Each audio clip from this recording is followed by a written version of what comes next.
உலக புகழ் பெற்ற தஞ்சை பெரிய கோயில் உலக பாரம்பரிய சின்னங்களில் ஒன்றாக திகழ்ந்து வருகிறது. தற்போது இந்திய தொல்லியல் துறையின் கட்டுப்பாட்டில் இக்கோயில் செயல்பட்டு வருகிறது.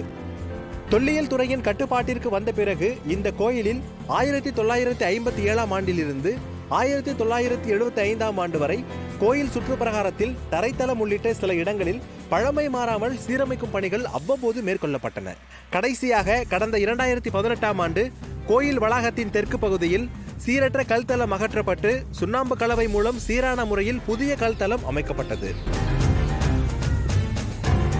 இந்த நிலையில் தற்போது ஆங்காங்கே செங்கற்களால் ஆன தரைத்தளம் சீரற்ற முறையில் நடப்பதற்கு சிரமமாக இருந்ததால் கோயிலுக்கு வரும் சுற்றுலா பயணிகள் மற்றும் பக்தர்கள் சிரமப்பட்டு வந்தனர். இதனை கருத்தில் கொண்டு முதற்கட்டமாக கோயில் மேற்கு பகுதியில் கருவூரார் சன்னதி அருகே சீரற்ற முறையில் இருக்கும் தரைத்தளத்தை சீரமைக்கும் பணியை மேற்கொள்ள தொல்லியல் துறை கடந்த 2022-23 நிதியாண்டில் சுமார் 40 லட்சம் ரூபாய் ஒதுக்கீடு செய்யப்பட்டு தொல்லியல் நெறிமுறைகளின்படி பழுதடைந்த செங்கற்களை அகற்றி சீரமைக்கும் பணி கடந்த சில நாட்களுக்கு முன்பு தொடங்கப்பட்டது.